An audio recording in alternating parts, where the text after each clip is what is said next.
Next 9 months अच्छे जाएं, इसका अर्थ क्या है? पहले 90 डेज बहुत अच्छे जाने चाहिए। अगले 9 मंथ्स अच्छे कैसे जाएं ये डिपेंड करता है कि अभी के 90 डेज कैसे जाएंगे। जो लोग हर साल अपनी प्रमोशन, ग्रोथ या सैलरी हाइक नहीं ला पाते हैं, उसका एक कारण यही है क्योंकि उनके पहले 90 दिन खराब थे, अगले 9 महीने पक्का खराब हो जाएंगे। माइंडसेट और स्किल सेट, ध्यान दीजिएगा, माइंडसेट और स्किल सेट दोनों डेवलप करने पड़ेंगे। पहले 90 दिनों के अंदर माइंडसेट को डेवलप करना होगा कि किस स्किल सेट की जरूरत है। माइंडसेट ठीक हुआ तो स्किल सेट जल्दी ही ठीक हो जाएगा। लेकिन पहले 90 दिनों के अंदर जो शिफ्ट आता है ना माइंडसेट के अंदर, वो सब नहीं ला पाते हैं। जो लोग पहले 90 दिनों के माइंडसेट के शिफ्ट को ले आएंगे, वो अगले 9 महीने के स्किल सेट को बहुत जल्दी कल्टीवेट कर जाएंगे। पर चक्कर क्या है? शुरुआती रिजल्ट छोटा होता है। कम ऑन मोर टाइम, शुरुआती रिजल्ट छोटा होता है। तो क्योंकि माइंडसेट को छोटा रिजल्ट अच्छा नहीं लगता, इसीलिए वो तैयारी कर नहीं पाता है। पहले 3 महीने की माइंडसेट स्टेबिलिटी आपके स्किल सेट में एबिलिटी लाएगी अगले 9 महीने के अंदर। तो फर्स्ट 90 डेज में जैसी रूट्स डेवलप करेंगे, नेक्स्ट 9 मंथ्स में आपको वैसा ही फ्रूट मिलेगा। यानी कि शुरुआत में आपको एक्सेलरेट करना पड़ेगा, शुरुआत में आपको स्पीड अप करना पड़ेगा, शुरुआत में आपको मेंटली प्रिपेयर करना पड़ेगा। अभी प्रिपेयर नहीं किया, बाद में इंजेक्शन और स्प्रे मार मार के केमिकल का फ्रूट को रिपेयर करोगे, फ्रूट रिपेयर होगा नहीं। इसीलिए आज गलत फ्रूट और केमिकल युक्त फ्रूट मिल रहे हैं, क्योंकि वो फर्स्ट 90 डेज में तैयारी ठीक नहीं करी। इसलिए नेक्स्ट 9 मंथ जितना फ्रूट आ रहा है सारा गलत आ रहा है। ये रूट्स हैं, वो फ्रूट्स हैं। अगर फ्रूट चाहते हो तो पहले रूट्स ठीक करो। कम ऑन, अगर फ्रूट चाहते हो तो पहले रूट्स ठीक करो। अच्छा, आप जानते हैं आप अपने आप को चेंज करते क्यों नहीं है? उसका एक ही कारण है, शुरुआती रिजल्ट छोटा होता है, शुरू में रिजल्ट दिखता नहीं है। जो आदमी सिगरेट पीता है, लगातार सिगरेट पीता है, अगर उसको पहली सिगरेट में ही खून की उल्टी हो जाएगी, वो सिगरेट कभी नहीं पिएगा। अगर पहली सिगरेट में ही उसको ट्यूबरक्लोसिस या कैंसर हो जाएगा, वो सिगरेट कभी नहीं पिएगा। पर क्यों? क्योंकि शुरुआती रिजल्ट छोटा होता है। शुरुआती रिजल्ट इतना छोटा होता है कि वो पता ही नहीं चलता, जल्दी ही कैंसर भी होगा, जल्दी ही ट्यूबरक्लोसिस या कई बीमारियां हो जाएंगी। पर क्यों नहीं पता चलता? ये क्यों व्यक्ति सिगरेट पीता है? क्योंकि शुरुआती रिजल्ट छोटा होता है, पता नहीं चलता है। न्यू दिल्ली से न्यूयॉर्क उड़ने वाला जहाज अगर शुरू में 1 डिग्री अलग हो गया तो चांसेस हैं कि कंपाउंडिंग इफेक्ट के कारण 1 लाख किलोमीटर दूर जाएगा। शुरुआत का 1 डिग्री पता नहीं चलता है। मैंने क्या बताया? शुरुआती रिजल्ट छोटा होता है। शुरू का 1 डिग्री कभी नहीं पता चलता, बाद में रिजल्ट वो बहुत बड़ा हो चुका होता है। शुरू में पहले 90 दिनों में आपको रिजल्ट नहीं दिखाई पड़ेगा, शुरुआती रिजल्ट छोटा होता है। शुरू में शराब पीने वाला व्यक्ति लगता है कुछ हो तो रहा नहीं है, मजा आ रहा है, लेकिन वो लगातार चलता रहता है। शुरुआती रिजल्ट छोटा होता है, बाद में बड़ी बड़ी बीमारियां हो जाती हैं। शुरू में व्यक्ति जब फिजिकल एक्सरसाइज नहीं करता, शुरुआती रिजल्ट छोटा होता है, बाद का रिजल्ट बहुत बड़ा होता है। शुरू में अगर आप रोज एक्स्ट्रा केक खाएंगे, पता नहीं चलेगा, शुरुआती रिजल्ट छोटा होता है, बाद में रिजल्ट बहुत बड़ा हो जाता है। शुरू में अगर किसी के साथ प्यार की एक्स्ट्रा बातें नहीं करेंगे, एक्स्ट्रा एफर्ट नहीं डालेंगे, तो आप क्या देखेंगे? रिलेशनशिप खराब होता है, बाद का रिजल्ट बहुत बड़ा हो जाता है। शुरू के 90 दिन आगे के 9 महीनों पे बहुत बड़ा इंपैक्ट लाएंगे, लेकिन शुरुआती रिजल्ट छोटा होता है, इसलिए मोटिवेशन आता नहीं है। सेल्स का व्यक्ति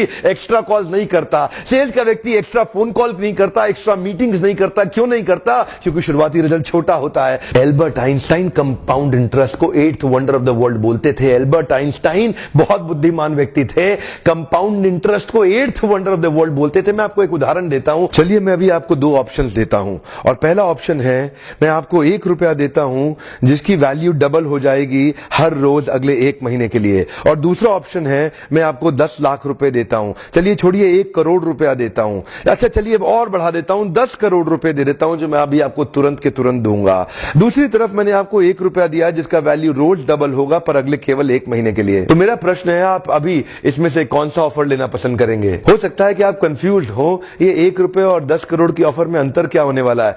तो समझने के लिए मान लेते हैं कि मैंने 10 करोड़ रुपए रख लिए और आपको 1 रुपया ही दे दिया केवल। देखते हैं कि 5 दिन के बाद क्या होगा। 5 दिन के बाद मेरे पास 10 करोड़ रुपए है, पर आपके पास डबल होते होते 16 रुपए हो गए। 10 दिन के बाद मेरे पास तो 10 करोड़ रुपए हैं, पर वो बढ़ते बढ़ते आपके पास 512 रुपए हो गए। 20 दिन के बाद मेरे पास अभी भी 10 करोड़ रुपए हैं, पर आपके पास बढ़ते हुए 5,24,000 रुपए हो गए। लेकिन ध्यान दीजिएगा, 31वें दिन मेरे पास केवल 10 ही करोड़ हैं, पर अब देखिए आपके पास 107 करोड़ हो गए। इसी को कहते हैं कंपाउंडिंग इफेक्ट, जिसको कि कंपाउंड इंटरेस्ट बोल के एल्बर्ट आइंस्टाइन ने 8वां अजूबा बताया था। शुरुआत में आपको 1 रुपया कम लग रहा था, पहले 5 दिन तक भी कम लगता है, 10 दिन तक भी कम लगा, 20वें दिन तक भी 1 रुपया बहुत कम लगा, लेकिन 31वें दिन बहुत बड़ा रिजल्ट आ गया। इसीलिए मैं कब से कह रहा हूं, small 90 days will create tall 9 months. Come on, small 90 days will create tall 9 months. शुरुआती रिजल्ट छोटा होता है, बहुत छोटा होता है, इसीलिए व्यक्ति एफर्ट नहीं करता। जितने बड़े एथलीट्स थे उनको भी शुरू में रिजल्ट नहीं मिला। मिला। मैं एक यूट्यूबर हूं, आपके साथ एक मोटिवेशनल स्पीकर। इस ट्रेनिंग इंडस्ट्री में जब मैं शुरू में आया था, हमारे कॉम्पिटिटर्स बहुत स्टॉलवर्ड थे, वो बहुत बड़े बड़े थे, मैं बहुत छोटा था। वो लोग फर्स्ट मूवर थे लेकिन मैं फास्ट मूवर था। वो लोग फर्स्ट मूवर थे, मैं एक बहुत फास्ट मूवर था और मैं बहुत तेज चला।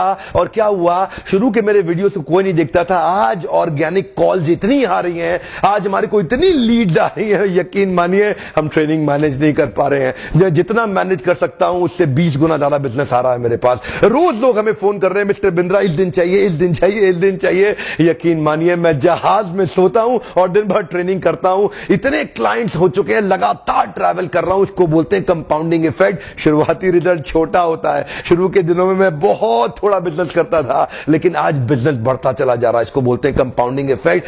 पहले 90 दिन की तैयारी बहुत अच्छी चाहिए, अगले 9 महीने बहुत बड़े हो जाएंगे। लेकिन चक्कर क्या है, शुरुआती रिजल्ट छोटा होता है इसीलिए आप छोड़ भी देते हैं, शुरुआती रिजल्ट मिलता नहीं है इसीलिए आप छोड़ भी देते हैं। यही शुरुआत है, जब स्पीड बहुत बढ़ानी पड़ेगी। कई लोग फर्स्ट मूवर होंगे पर आप फास्ट मूवर बन जाइए, वो फर्स्ट मूवर अपने आप पीछे हो जाएंगे। शुरुआती रिजल्ट छोटा होता है, इसको बीट करिए। इसी पहले 90 दिन में अगले 9 महीने की तैयारी कर लेनी है। आज आपको एक स्टोरी बताता हूं। एक बार की बात थी, एक राजा थे जो बहुत ही दयालु, बहुत ही कृपालु थे और अपनी प्रजा को कुछ भी देने के लिए तैयार रहते थे। एक बार वो शतरंज खेल रहे थे और उनकी प्रजा में से एक साधु उनके पास आए, बोले राजन मैं आज आपसे कुछ मांगना चाहता हूं। राजन मैं आपसे आज कुछ मांगना चाहता हूं। तो राजा बोले मांगो। साधु क्या चाहते हो, मांगो। बोले राजन मुझे कुछ ज्यादा नहीं, कुछ अनाज के दाने चाहिए। राजा बोले तौहीन, आप मुझसे कुछ भी मांग सकते हैं, पर आप ऐसा क्यों कर रहे हैं, आप केवल अनाज के कुछ दाने मांगेंगे, कुछ भी ले लीजिए ना आप मुझसे। साधु बोले नहीं नहीं राजन, कुछ ही अनाज के दाने चाहिए।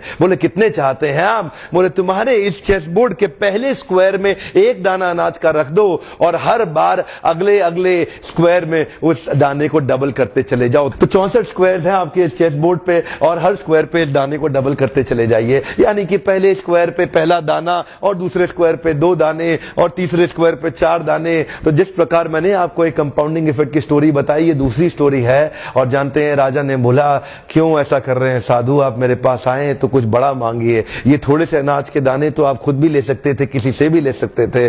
साधु बोले राजन या तो अनाज के दाने दो या मैं चला।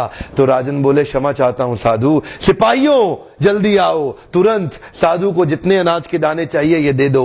तो उसके बाद सारे के सारे सिपाही चले गए और ठीक 5 मिनट के बाद सारे सिपाही दौड़ते हुए आए, त्राही माम। राजन बड़ा अपराध हो गया। बोले क्या हुआ। राजन वो जितना अनाज मांग रहे हैं उतना अनाज तो आज तक पृथ्वी में उगा ही नहीं। क्या राजन, वो साधु बुद्धिमान है, वो जितना अनाज मांग रहा है इतना अनाज तो पृथ्वी में कभी उगा ही नहीं। क्या बात कर रहे हो, कितना मांग रहा है। तो जरा सामने देखें, ये डबल होते होते होते होते और ये जो सामने फिगर आ रहा है ये शायद मैं अभी पढ़ नहीं पाऊंगा। इतना अनाज उसको चाहिए था और इसका 1/4 अनाज भी 10 माउंट एवरेस्ट को कवर करने के लिए काफी है। ओहो, मैं तो कब से बता रहा हूं, शुरुआती रिजल्ट छोटा होता है, बहुत छोटा होता है, दिखता नहीं है, इसीलिए